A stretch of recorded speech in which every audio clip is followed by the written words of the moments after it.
Hello student, हम पढ़ा रहे हैं प्राचीन इतिहास। प्राचीन इतिहास का हमारा ये नेक्स्ट लेक्चर है। जिसमें हम कवर करेंगे ऋग्वेदिक आर्यों का राजनीतिक संगठन, यानी कि उनका जो राजनीतिक संगठन था, यानी कि जो परिवार था वो किस तरीके से रहा करता था और कौन कौन सी इसमें संगठन हुआ करता था। तो हम देख लेते हैं ऋग्वेदिक आर्य जो थे। यदि हम बात करें इसमें अनु, ध्रुव, पुरु, यदु एवं तुर्वस जैसे जने कबीलों में विभक्त थे, जिन्हें हम पंचजन की संज्ञा से जाना जाता है। ये 5 लोग हैं, इन्हें हम पंचजन के नाम से जाना जाता है। ये 5 लोगों के नाम पूछा जा सकता है, यूपी पीछे से भी ये क्वेश्चन आया है। अनु, ध्रुव, पुरु, यदु एवं तुर्वस ये कबीले थे, 5 जनों में बटे हुए थे और इन्हें हम बोलते हैं पंचजन। ठीक है। इनके राजनीतिक संगठन की सबसे छोटी इकाई क्या थी? कुल या परिवार हुआ करती थी।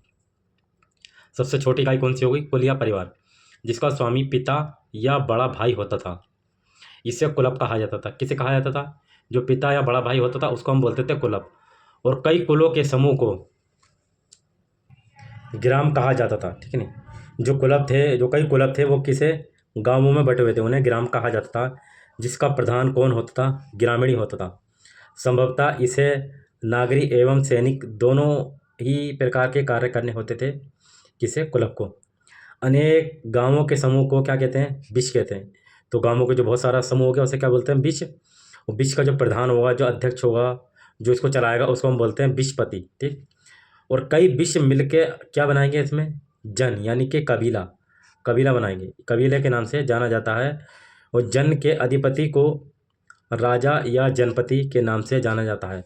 जो जन, जैसे आप देखते हैं, जैसे जनपद, जैसे रामपुर डिस्ट्रिक्ट हो गया, तो उसी तरीके से जनपद, जैसे जनपद का राजा कौन हो गया? डीएम हो गया।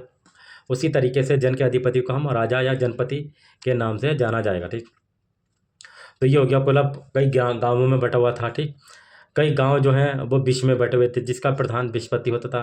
कई विष मिलके आपके क्या बनते थे? जन, यानी कबीला बनाते थे। और इस कबीले का अध्यक्ष कौन होता था? राजा या जनपति होता था। तो अब ये जन जो है, ऋग्वेद में इसका उल्लेख 273 बार मिलता है। इस जन का 273 बार इसकी चर्चा की गई है, जन शब्द की। किंतु जनपद शब्द का उल्लेख एक बार भी नहीं मिलता है। जो जन है, जो जो आपका डिस्ट्रिक्ट है, उसका उल्लेख मिलता है 275 बार, लेकिन जनपद शब्द का उल्लेख नहीं मिलेगा। देश या राज्य के लिए राष्ट्रीय शब्द प्रयोग होता था। राजा को जन, कबीले का रक्षक, गोप्ता जनस्य या दुर्गों का भेदन करने वाला पुरोहिता कहा जाता था। राजा जो था युद्धों में स्वयं जन का नेतृत्व करता था खुद। ऋग्वैदिक काल के प्रारंभ में राजा की स्थिति कबीलियाई मुखिया जैसी थी। ऋग्वैदिक काल में राजा की जो स्थिति कैसी थी? वो मुखिया के तौर पर हुआ करती थी। किंतु बाद में उसके लिए जो फिर क्या हुआ? सम्राट।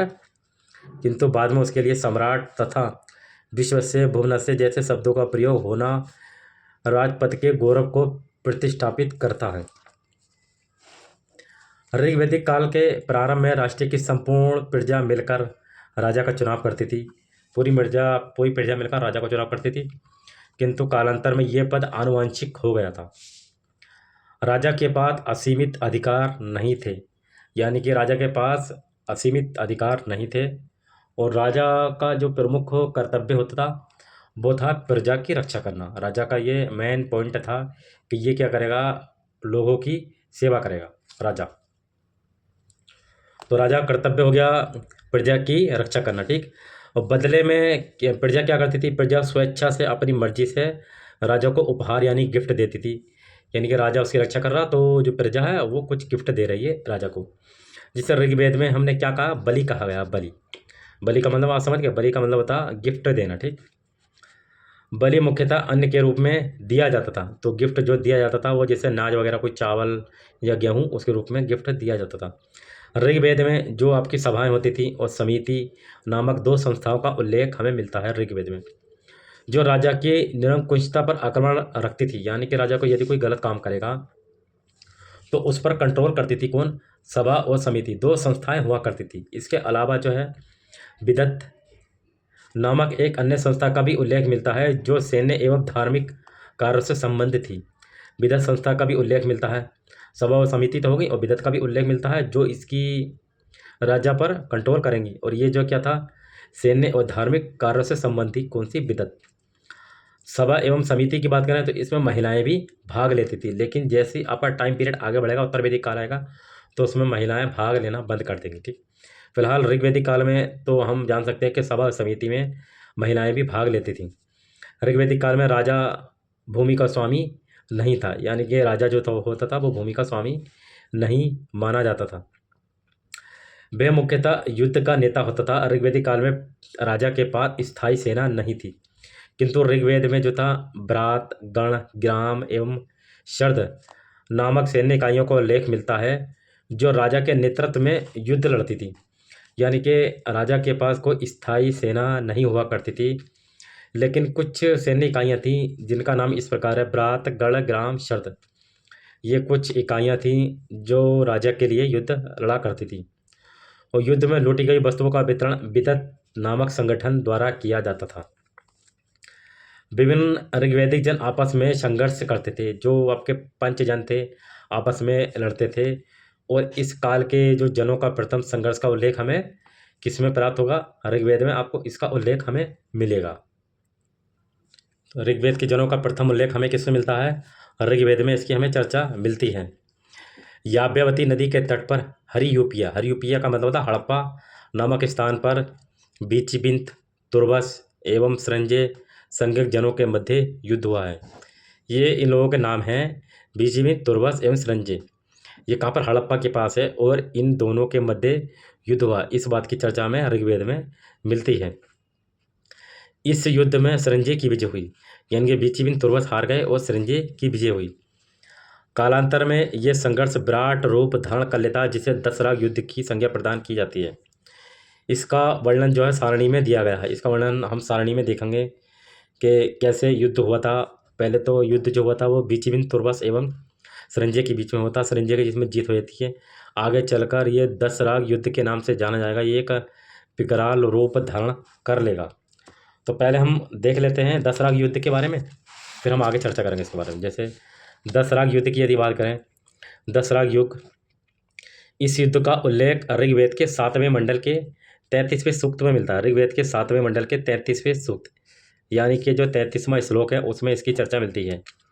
ये युद्ध जो है पारुषणी रावी नदी के तट पर भरतजन त्रितुवंशी के राजा सुदास एवं 10 जनों के राजाओं के मध्य लड़ा गया ये युद्ध था।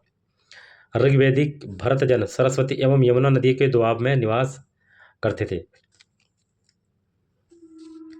इस युद्ध का जो कारण था वो राजा सुदास द्वारा विश्वामित्र को पुरोहित पद से हटाकर वशिष्ठ को नियुक्त करना था, जिसके कारण ये युद्ध हुआ था। तो राजा सुदास ने क्या करा? विश्वामित्र पुरोहित को हटा दिया और उसकी जगह किसे? वशिष्ठ को पुरोहित बना दिया। इस युद्ध का एक अन्य कारण और था। पश्चिम उत्तर प्रदेश में बसे हुए पूर्वकालीन जन ब्रह्मावर्त के उत्तरकालीन आर्यों के बीच उत्तराधिकारी का विवाद एवं राज्य विस्तार की लालसा भी थी। जो भी हो, विश्वामित्र ने 10 जनों के राजाओं के का संग बनाया। तो विश्वामित्र ने क्या करा? 10 राजाओं के जनों का संग बनाया और भरत जन के राजा सुदास के विरुद्ध युद्ध की घोषणा कर दी। 10 राजाओं के संग में निम्नलिखित जन सम्मिलित हैं। 10 राजाओं के संग में यदि हम देख लें, जैसे जो पंचजन है आपके अनु, दुरु, पुरु, यदु, तुर्बस, ये आपके पंचजन हैं। और 5 लघु जनजातियां हैं, जिसका नाम है अलिन, पख्त, भलानस, शिव और विषाणिन। ठीक, इस युद्ध में 3 अनार्य कबीले भी थे, जिनका नाम था अजा, शिग्रु एवं यक्ष ने भी इस युद्ध में भाग लिया। इस युद्ध में अनार्य दोनों तरफ से लड़े थे। अनार्य का मतलब ये होता जो आर्य लोग नहीं थे। इस युद्ध में भरत जन के राजा सुदास ने 10 राजाओं के संग को परास्त कर विजय प्राप्त कर ली। कालांतर में इसी भरत जन के नाम पर हमारे देश का नाम भी भारत पड़ा है।